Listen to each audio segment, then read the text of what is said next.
Hello everyone, my self पूजा सारस्वत। स्वागत है आपका अपने YouTube channel Aspire physics classes में, जहां आज हम आपके लिए लेकर आए हैं क्लास 12 का चैप्टर नंबर 2 इलेक्ट्रोकेमिस्ट्री का नेक्स्ट लेक्चर। हम अपने लास्ट लेक्चर में नर्स्ट इक्वेशन और स्टैंडर्ड गिब्स एनर्जी को डिस्कस कर चुके थे और उसके हमने कुछ क्या न्यूमेरिकल्स को देख लिया था। आज का जो टॉपिक है वो है हमारा इलेक्ट्रोलाइटिक सेल और इलेक्ट्रोलाइसिस।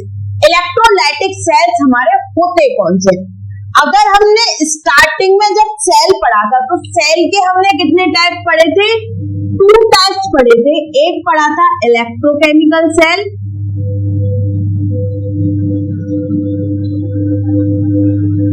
और दूसरा हमने पढ़ा था इलेक्ट्रोलाइटिक सेल। इलेक्ट्रोलाइटिक सेल और इलेक्ट्रोकेमिकल सेल।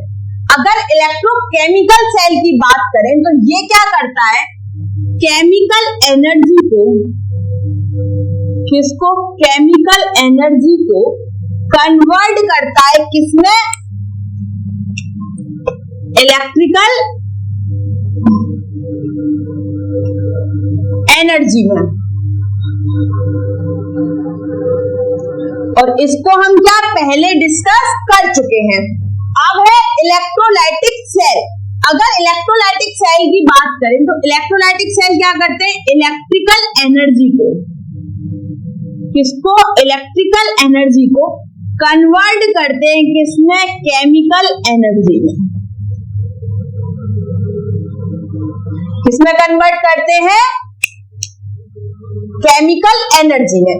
कोई भी ऐसी डिवाइस हो जो क्या करती हो? इलेक्ट्रिकल एनर्जी को, किसको? यहां लिख लेते हैं, इलेक्ट्रिकल एनर्जी को किसमें कन्वर्ट कर दे? केमिकल एनर्जी में। किसमें कन्वर्ट करते हैं? केमिकल एनर्जी में। उस डिवाइस को हम क्या कहते हैं? Electrolytic cell. क्या होता है इलेक्ट्रोलाइटिक में? इलेक्ट्रिकल एनर्जी कन्वर्ट होती है किसमें? केमिकल एनर्जी में। अगर इलेक्ट्रोलाइटिक सेल की अगर हम डेफिनेशन देखें तो क्या होगी? A device in which electrical energy is converted into chemical energy. कोई भी ऐसी डिवाइस हो क्या करे? इलेक्ट्रिकल एनर्जी को किसमें कन्वर्ट कर दे? केमिकल एनर्जी में। क्या कहलाएगी? Electrolytic cell. अगर हम इलेक्ट्रोलाइसिस की बात करें, किसकी बात करें? इलेक्ट्रोलाइसिस की। ये वाला जो फिनोमिना हुआ या प्रोसेस हुआ, इसी को हम क्या कहते हैं? इलेक्ट्रोलाइसिस। क्या कहते हैं? इलेक्ट्रोलाइसिस। अगर डेफिनेशन की बात करें, the process of decomposition. Decomposition का मतलब क्या होता है? ब्रेक, मतलब टूट जाना। Of N electrolytic. इलेक्ट्रोलाइट का मतलब क्या हुआ? कोई भी हमारा कंपाउंड हो जिसको हम वाटर में डिसॉल्व करें, क्या हो जाए? वो अपने आयंस में डिसोसिएट हो जाए या आयंस में क्या हो जाए? ब्रेक डाउन हो जाए। ऐसे कंपाउंड को हम क्या कहते हैं? Electrolytic. By the passage of electricity. और उसमें हम क्या करें? इलेक्ट्रिसिटी को पास करें थ्रू इट्स एक्वस, या तो उसका एक्वस सॉल्यूशन हो या मोल्टन स्टेट। मोल्टन स्टेट का मतलब क्या हो? वो उसको हम पिघली हुई स्टेट कह सकते हैं। केवल उसको हम क्या कर ले? पिघला ले। Is called electrolysis. अब देखो, हमारे पास एक टैंक है जिसमें हमारा क्या है? NaCl। क्या है? NaCl। अब मैंने क्या किया? करंट को पास किया। सॉरी, जब करंट को पास किया तो यो NaCl जो था इलेक्ट्रोलाइट क्या था? ये किसमें कन्वर्ट हो गया? 2Na दे दिया और उसने क्या निकाल दिया? Cl2 gas. ये सॉलिड स्टेट में मिला और ये कहां मिली? गैस स्टेट में। इस प्रोसेस को ही हम क्या कहते हैं? इलेक्ट्रोलाइसिस।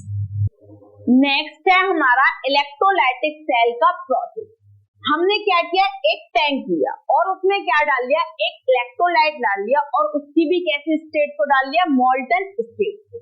और हमने 2 इलेक्ट्रोड लगा दिए और उसको कनेक्ट कर दिया बैटरी के थ्रू। बैटरी के थ्रू कनेक्ट कर दिया होगा। तो हम हमने क्या देखा कि जैसे ही हमने करंट को क्या किया, पास किया, तो इलेक्ट्रोलाइट था वो क्या हो गया, अपने आयंस में डिसोसिएट हो गया।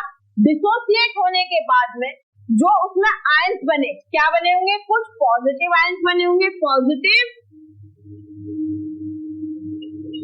चार्ज आयन, और दूसरे हमारे बने होंगे negative charge ion. Positive charge ion को हम क्या बोलते हैं, कैटायन, और नेगेटिव चार्ज आयन को बोलते हैं हम एनायन। तो क्या बने होंगे हमारे, कैटायन और एनायन बने होंगे। जो कैटायन होगा, जो पॉजिटिवली चार्ज आयन होगा, वो किस रॉड की तरफ, जिस पर नेगेटिव चार्ज होगा, उस रॉड की मतलब अपोजिट इलेक्ट्रोड की तरफ क्या होते हैं, अट्रैक्ट होते। सेम क्लोरीन आयन जो है उस पर कैसा चार्ज, नेगेटिव चार्ज, तो ये किसकी तरफ, पॉजिटिव इलेक्ट्रोड की तरफ क्या होगा, अट्रैक्ट होगा। इसी प्रोसेस को, मूवमेंट्स ऑफ आयन को हम क्या कहते हैं, इलेक्ट्रोलाइटिक या आयनिक कंडक्टेंस। डेफिनेशन को देखो, on passing electric current the solution, the ions are attracted by the oppositely charged electrode. This movement of ions are called ionic conductance. Ions की इस मूवमेंट को हम क्या कहते हैं, आयनिक कंडक्टेंस। अब हमारे क्या पॉजिटिव आयंस बन गए और नेगेटिव आयंस। अगर हम कैथोड और एनोड की बात करें तो हम पहले यहाँ अगर पॉजिटिव है तो हम क्या लिखते थे, कैथोड, अगर नेगेटिव है तो हम क्या लिखते थे, एनोड। लेकिन यहाँ तो कंफ्यूजन ही हो गया, ये तो अपोजिट लिख दिए। बट अब क्या है, अगर सी, एक याद करने के लिए सीसी और ए, अब कैसे, जिस पर कैटायन जा रहे हैं, क्या जा रहे हैं, कैटायन, क्या जा रहे हैं, कैटायन, उसको हम लिखेंगे क्या, कैथोड। अब देखो, अब किस पे जा रहे हैं, पॉजिटिव चार्ज हमारे किस पे जा रहे हैं, इस पर, इसको हम क्या लिखेंगे, कैथोड। और ए का मतलब क्या हो गया, एनायन, जिसकी तरफ हमारे एनायन जाएंगे उसको हम क्या लिखेंगे, anode. Same negative charge anion जिसकी तरफ जा रहे हैं पॉजिटिव को, तो इसको हम क्या लिखेंगे, एनोड। तो अब क्या लिख दिया, एनोड। हमें पता है अगर हमारा कैथोड होता है, क्या होता है, कैथोड, तो उस पर हमारा क्या होता है, रिडक्शन। तो रिडक्शन होगा तो क्या होगा, Na क्या करेगा, अपना एक इलेक्ट्रॉन को क्या कर देगा, लूज कर देगा पॉजिटिव, और कहां कितना आ जाएगा, अपनी सॉलिड स्टेट में। सेम वही अगर एनोड की बात करें तो एनोड पर क्या होगा, Cl क्या करेगा, इलेक्ट्रॉन को एक्सेप्ट कर लेगा और कन्वर्ट हो जाएगा क्लोरीन गैस में। तो कितने इलेक्ट्रॉन को करेगा, 2 इलेक्ट्रॉन को। अब तो सेल रिएक्शन लिखनी होगी तो हमें इसको क्या करना होगा, बैलेंस करना होगा। तो क्या हो जाएगा, 2Na positive plus 2Cl negative, क्या बनेगा, Na 2Na सॉलिड में और क्या, Cl2। तो ये हो गई हमारी क्या, सेल रिएक्शन। तो अब यहाँ पर क्या होगा, Na जो होगा, सोडियम क्या होगा, डिपोजिट होगा। डिपोजिट मतलब सॉलिड फॉर्म में इकट्ठा हो जाएगा। तो सॉलिड फॉर्म में जो इकट्ठा होगा उसका अमाउंट को कैलकुलेट करने के लिए, जितना हमारा सोडियम क्या हुआ है, डिपोजिट हुआ है, उसके अमाउंट को क्या कैलकुलेट करने के लिए हमारे पास क्या है, 2 लॉ आए। कौन सा था वो, फैराडे लॉ। क्या थे वो हमारे, फैराडे लॉ। उनके बारे में देखेंगे, फैराडे लॉ में क्या था। लास्ट हमने इलेक्ट्रोलाइटिक सेल के बारे में पढ़ा। इलेक्ट्रोलाइटिक सेल के बारे में पढ़ा तो हमने देखा कि कैथोड पर जो हमारा क्या था, NaCl इलेक्ट्रोलाइट लिया था, तो जो सोडियम था वो क्या हुआ, सॉलिड फॉर्म में डिपोजिट हो गया।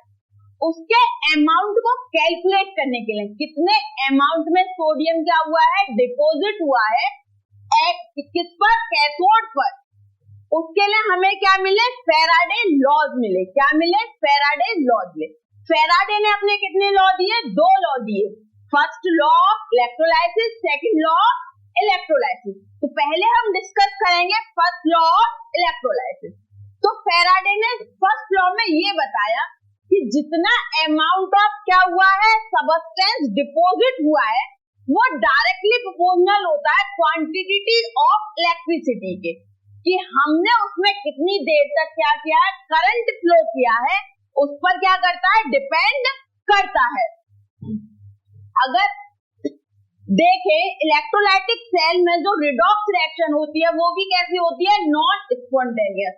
जैसे ही हमने इसमें करंट देना क्या कर देते हैं, बंद कर देते हैं, तो ये रिएक्शन क्या होती है, वहीं की वहीं स्टॉप हो जाती है।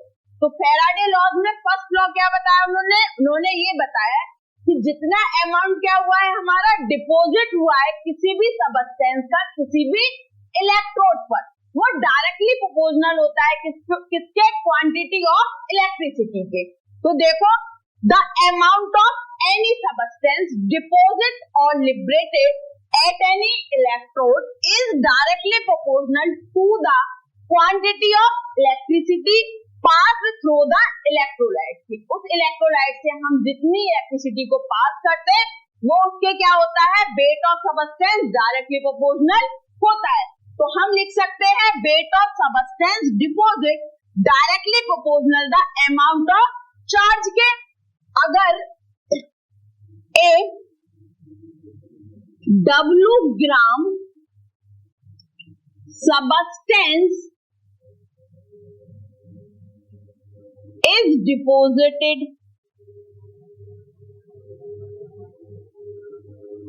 on passing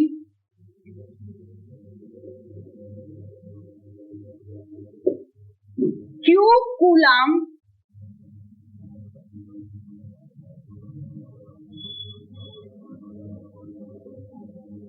electricity,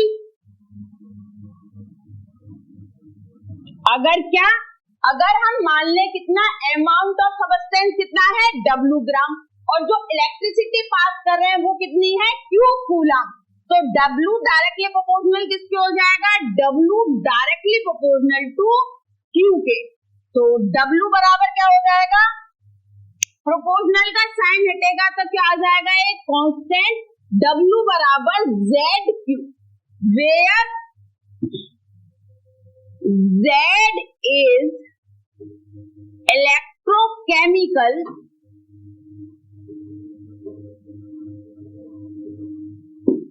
equivalent, Z क्या है हमारा, इलेक्ट्रोकेमिकल इक्विवेलेंट। तो फर्स्ट लॉ हमें क्या मिल गया, W बराबर ZQ, W बराबर ZQ, ये क्या था हमारा फर्स्ट लॉ। तो वी नो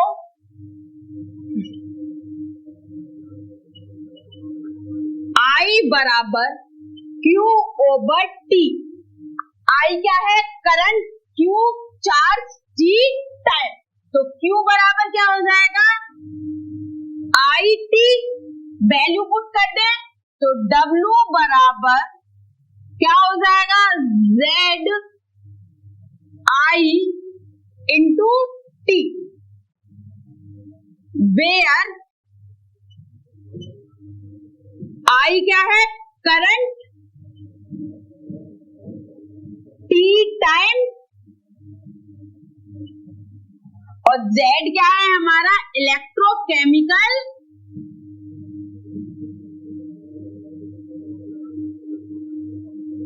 इक्विवेलेंट। अगर हम Q बराबर क्या कर दें 1 कूलम, तो W बराबर क्या हो जाएगा, Z, मतलब जितना अमाउंट ऑफ सबस्टेंस क्या हुआ है, डिपॉजिट हुआ है, वो बराबर हो जाएगा किसके, इलेक्ट्रोकेमिकल इक्विवेलेंट के। जब हम क्या कर दें, कूलम जो हमारा चार्ज है उसको कितना कर दे, 1 कूलम, तो इलेक्ट्रोकेमिकल इक्विवेलेंट की डेफिनेशन क्या बन जाएगी, the amount of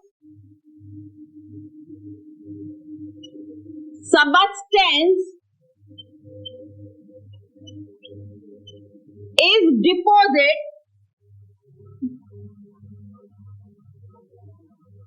when 1 coulomb of charge flow in the solution। अगर सॉल्यूशन में हम क्या करें, 1 कूलाम का क्या कर दें, चार्ज फ्लो कर दे, तो अमाउंट ऑफ सबस्टेंस डिपॉजिट क्या हो जाएगा, बराबर हो जाएगा किसके, इलेक्ट्रोकेमिकल इक्विवेलेंट के। और जो हमारी सेकंड क्या आई है, इक्वेशन आई है, W बराबर ZI इंटू T। तो अगर हम क्या करें, इसमें I की वैल्यू को क्या कर दें, 1 एम्पियर, और टाइम को मतलब T टाइम को हम कितना कर दें, 1 सेकेंड। तब हमारा क्या हो जाएगा, W बराबर भी तो क्या हो जाएगा, Z। तो अदर डेफिनेशन क्या बनेगी, अदर डेफिनेशन या other word, the amount of substance is deposit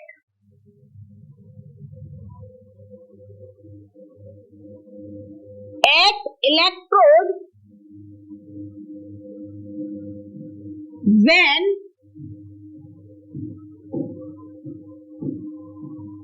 a current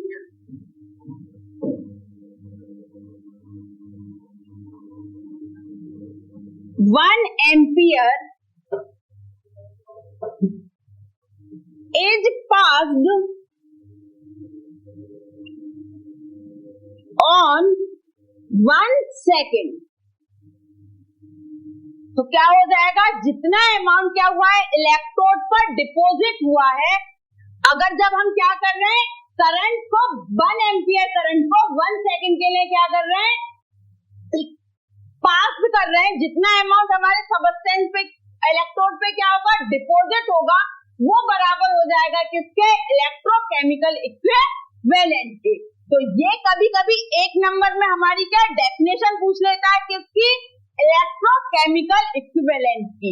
तो डेफिनेशन क्या हो जाएगी, the amount of substance is deposit when 1 coulomb of charge flow in the solution. या हम क्या लिखेंगे, the amount of substance is deposit eight electrode when 1 coulomb of charge flow in the solution। अब दूसरी definition क्या हो जाएगी, the amount of substance is deposited at the electrode when a current 1 ampere is passed on 1 second। Next है electrochemical equivalent की value को हम कैसे डिटरमाइन करेंगे। तो एक बहुत सिंपल मेथड है, तो हम Z बराबर हमारा फॉर्मूले को याद रखेंगे, मतलब जिस भी एलिमेंट के लिए हमें क्या निकालना होगा, इक्विवेलेंट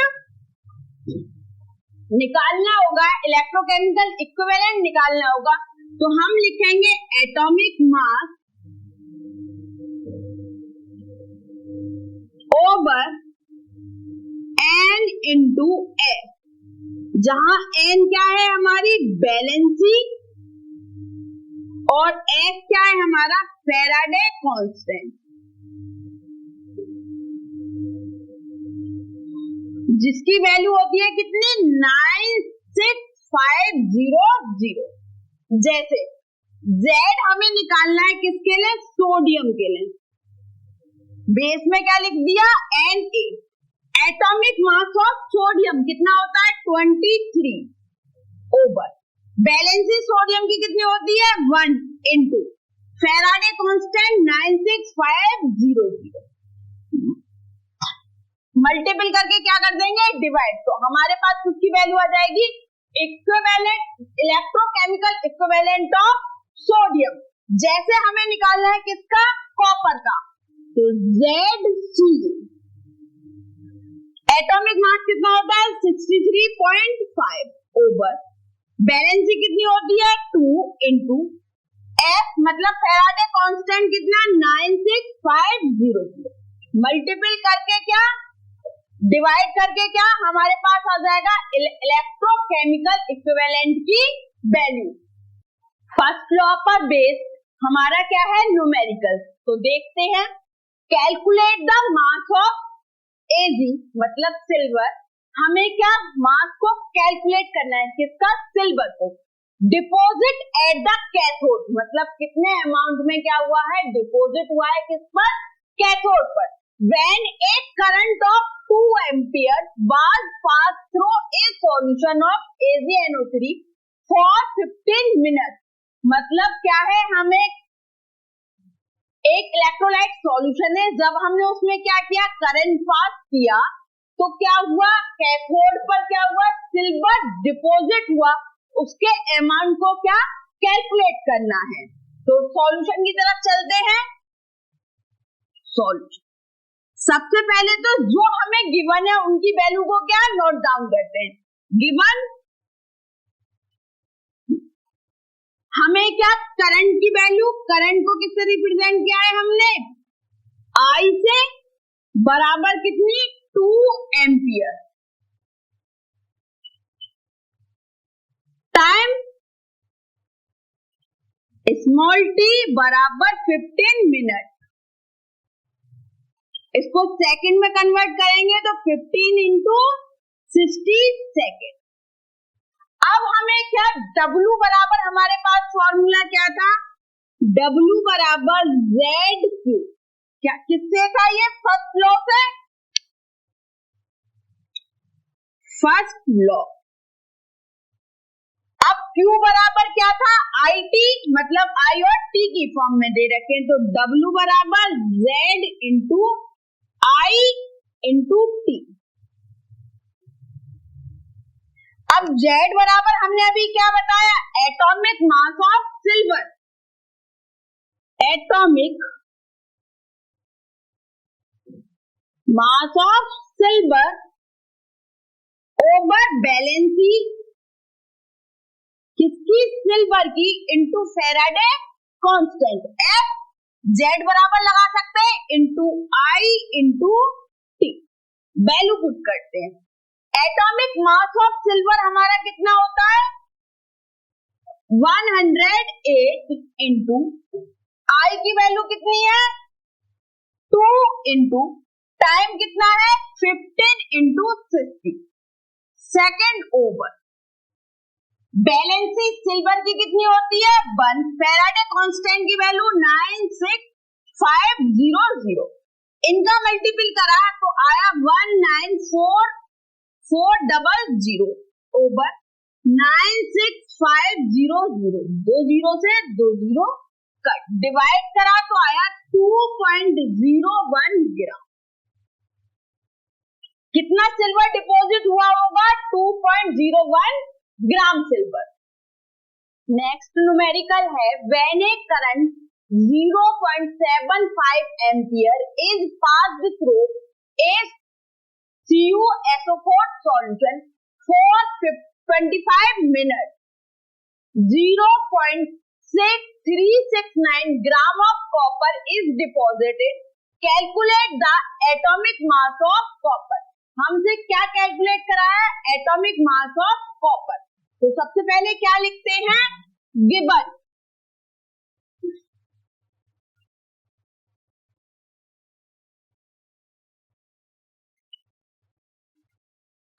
दैट I मतलब करंट की वैल्यू कितनी दे रखी है, 0.75 एम्पियर। टाइम मतलब T कितना दे रखा है, 25 मिनट। किसमें कन्वर्ट करें, सेकंड में, तो 25 इंटू 60 सेकेंड। और क्या डिपॉजिट दे रखा है, W की वैल्यू हमें कितनी दे रखी है, 0.369 ग्राम। अब हमारे पास फॉर्मूला क्या है, W बराबर Z इंटू I T। इससे हम किसकी वैल्यू निकाल लें, Z। Z बराबर क्या हो जाएगा, W over I into T।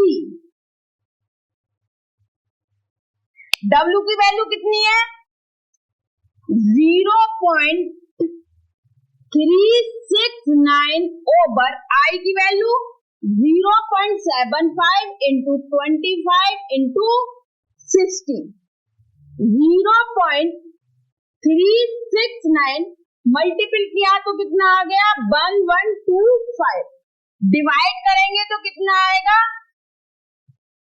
0.000328 Z बराबर कितना आ गया 0.00328 अब Z बराबर आ गया तो हमें क्या पता है वी नो Z बराबर क्या होता है एटॉमिक मास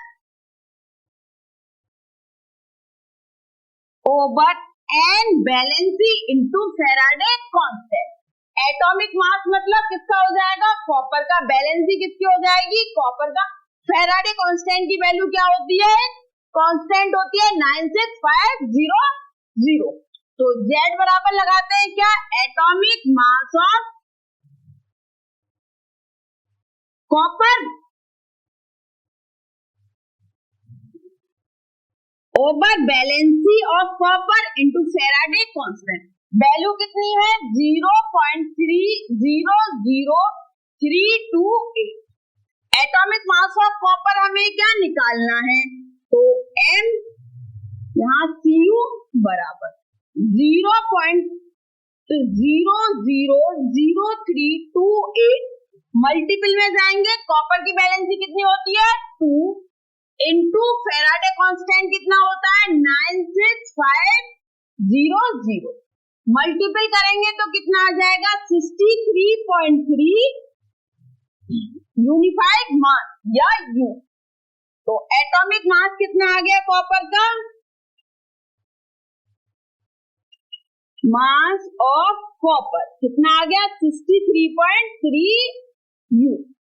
हमें क्या कैलकुलेट करना था एटॉमिक मास ऑफ कॉपर।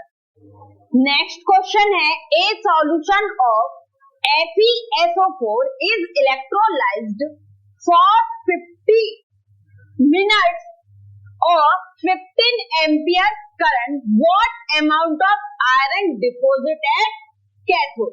हमसे क्या पूछा है कितना अमाउंट क्या है कैथोड पर आयरन का डिपॉजिट हुआ है। तो सॉल्यूशन करते हैं तो सबसे पहले क्या लिखते हैं गिवन दैट देखो T बराबर कितना दे रखा है 50 मिनट सेकंड में कन्वर्ट कर दे तो 50 इंटू 60 सेकेंड। I मतलब करंट कितना दे रखा है 15 एम्पियर। नेक्स्ट हमें और क्या कुछ नहीं दे रखा। तो अगर हम बात करें तो हमारे पास जो इलेक्ट्रोलाइट है वो क्या है FeSO4। तो हमें क्या चाहिए होगा यहाँ से एटॉमिक मास ऑफ आयरन कितना होता है 56। वैलेंसी कितनी होती है आयरन की 2। तो वैल्यू को फॉर्मूला लगाते हैं तो W बराबर Z इंटू Q। तो Z बराबर क्या हो जाएगा atomic mass of iron over valency into F Faraday constant into Q बराबर I T। वैल्यू पुट करो तो एटॉमिक मास ऑफ आयरन कितना है 56 इंटू I की वैल्यू 15 इंटू I की value 50 into 60 over valency 2 into 96500। 0 से 0 कट 0 से 0 cut तो मल्टीपल कर लेते हैं ऊपर वाले का मल्टीपल करेंगे तो कितना आएगा 25200। नीचे वाले का मल्टीपल करेंगे तो कितना आएगा 1930। 0 से 0 तक डिवाइड कर देते हैं तो कितना आएगा 13.05 ग्राम। तो आयरन का अमाउंट कितना आ गया, कितना डिपॉजिट हुआ है, 13.05 ग्राम। लास्ट हमने फैराडे फर्स्ट लॉ और उसके न्यूमेरिकल्स को पढ़ लिया। अब देखेंगे सेकंड लॉ ऑफ इलेक्ट्रोलाइसिस, किसका, फैराडे का। अगर हमारे पास एक से ज्यादा क्या है, सेल है, और उनको हमने किसमें, सीरीज में कनेक्ट कर दिया, किसमें, सीरीज में कनेक्ट कर दिया, तो हमारे पास आता है फैराडे का सेकंड लॉ। अब फैराडे का सेकंड लॉ, जैसे कि हमारे पास CuSO4 है, इलेक्ट्रोलाइट डिफरेंट है, और दूसरा इलेक्ट्रोलाइट जो है NaCl है। अब हमने क्या किया, उसमें दो इलेक्ट्रोड को फिक्स किया और दोनों सेल में हमने क्या किया, सेम करंट को क्या कर दिया, फ्लो कर दिया। तो हमारा क्या, कैथोड पर यहाँ पर हमारा कौन डिपॉजिट होगा, कॉपर। दूसरे वाले हमारे सॉल्यूशन इलेक्ट्रोलाइट में कौन कैथोड पर डिपॉजिट होगा, सोडियम। तो हम सेकंड लॉ के जो बिहाफ पर हमारा क्या कहता है कि डिपॉजिट ऑफ क्या, जो भी हमारा कैथोड पर सबस्टेंस डिपॉजिट हुआ है वो डायरेक्टली प्रोपोर्शनल होता है किसके, इक्विवेलेंट मास ऑफ उस सबस्टेंस के। तो हमारा क्या हो जाएगा, wait of copper over weight of किसका, सोडियम, बराबर equivalent weight of Cu over equivalent weight of sodium. ये क्या हो जाएगा हमारा सेकंड लॉ ऑफ फैराडे। तो अगर हमें बात आती है इक्विवेलेंट वेट को कैसे कैलकुलेट करेंगे, तो इक्विवेलेंट मास या वेट बराबर होता है, वेट बराबर होता है मॉलिक्यूलर मास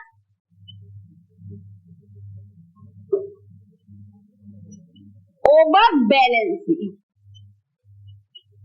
जैसे हमें सोडियम का चाहिए इक्विवेलेंट मास, सोडियम का मॉलिक्यूलर मास कितना होता है, 23 ओवर, सोडियम की वैलेंसी कितनी होती है, 1, तो कितना आ जाएगा इक्विवेलेंट मास भी 23। तो हमारा क्या, इक्विवेलेंट मास को कैलकुलेट कर लेंगे। अब लॉ देखते हैं क्या है, when same quantity of electricity, मतलब दोनों में क्या होना चाहिए, सेम करंट फ्लो होना चाहिए। it passed through different electrolytes, दोनों इलेक्ट्रोलाइट कैसे होने चाहिए, different. the amount of different substance deposit, जब इलेक्ट्रोलाइट हमारे क्या होंगे, डिफरेंट होंगे, तो सबस्टेंस भी क्या होंगे, अलग अलग डिपोजिट होंगे। at electro is directly proportional to their equivalent masses, उनके क्या इक्विवेलेंट मासेस के डायरेक्टली प्रोपोर्शनल होगा। अगर मैं यहीं पर इसको क्या लिखूं, मैथमेटिकली लिखूं,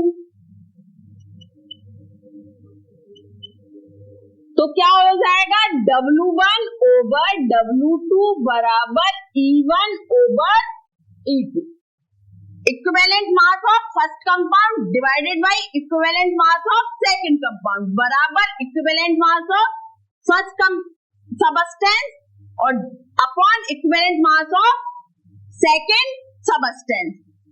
तो अगर यहाँ पर क्या CuSO4 होता और NaCl ना होकर क्या होता FeSO4, तो हमारा क्या हो जाता, weight of copper divided by weight of iron बराबर equivalent weight of copper divided equivalent mass weight of iron.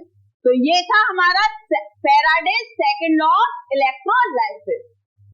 Question है, how much charge is required for the following reduction, 1 mole of Al3 positive to Al, मतलब 1 mole of Al3 positive को Al होने के लिए कितना charge की क्या होगी, नीड होगी, वो हमें कैलकुलेट करना है।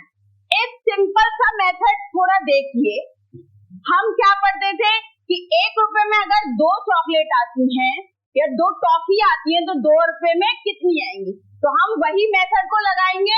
अगर हमारे पास एक Al3 पॉजिटिव है, इसको Al में कन्वर्ट होने के लिए हमें कितने इलेक्ट्रॉन चाहिए होंगे, 3 electron.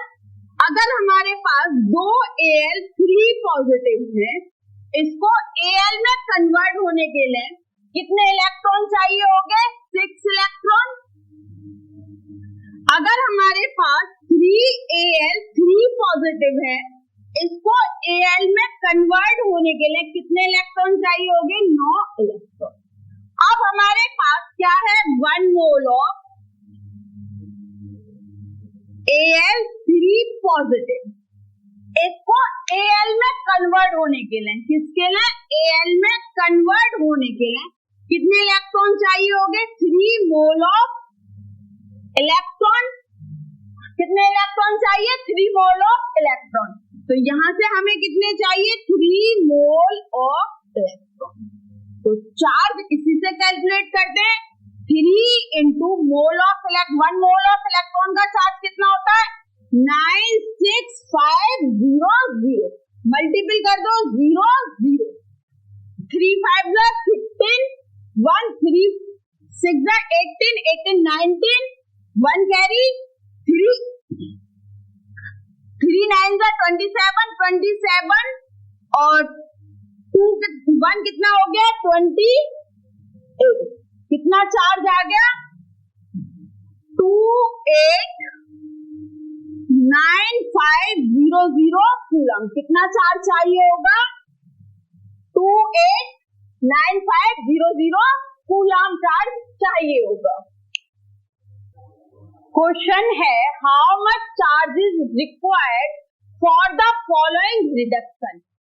1 mole of Al3 positive to Al, मतलब 1 मोल ऑफ Al3 पॉजिटिव को Al होने के लिए कितना चार्ज की क्या होगी? नीड होगी, वो हमें कैलकुलेट करना है। एक सिंपल सा मेथड थोड़ा देखिए। हम क्या पढ़ते थे कि 1 रुपए में अगर 2 चॉकलेट आती हैं या 2 टॉफी आती हैं तो 2 रुपए में कितनी आएंगी? तो हम वही मेथड को लगाएंगे। अगर हमारे पास एक Al3 पॉजिटिव है, इसको Al में कन्वर्ट होने के लिए हमें कितने इलेक्ट्रॉन चाहिए होंगे? 3 इलेक्ट्रॉन। अगर हमारे पास 2 Al3 पॉजिटिव है, इसको Al में कन्वर्ट होने के लिए कितने इलेक्ट्रॉन चाहिए होंगे? 6 इलेक्ट्रॉन। अगर हमारे पास 3Al3 पॉजिटिव है, इसको Al में कन्वर्ट होने के लिए कितने इलेक्ट्रॉन चाहिए होंगे? 9 इलेक्ट्रॉन। अब हमारे पास क्या है? 1 मोल ऑफ Al3 पॉजिटिव, इसको Al में कन्वर्ट होने के लिए, किसके लिए? Al में कन्वर्ट होने के लिए कितने इलेक्ट्रॉन चाहिए होंगे? 3 मोल ऑफ इलेक्ट्रॉन। कितने इलेक्ट्रॉन चाहिए? 3 मोल ऑफ इलेक्ट्रॉन। तो यहां से हमें कितने चाहिए? 3 मोल ऑफ इलेक्ट्रॉन। तो चार्ज इसी से कैलकुलेट करते हैं। 3 into mole of 1 mole of electron का चार्ज कितना होता है? 96500। मल्टीपल कर दो 0 0, 3 5 16, 1 3 6 18, 18 19, 1 कैरी 3, 3 9 27, 27 और 2 1 कितना हो गया? 28। कितना चार्ज आ गया? 289500 कूलम। कितना चार्ज चाहिए होगा? 289500 कूलम चार्ज चाहिए होगा।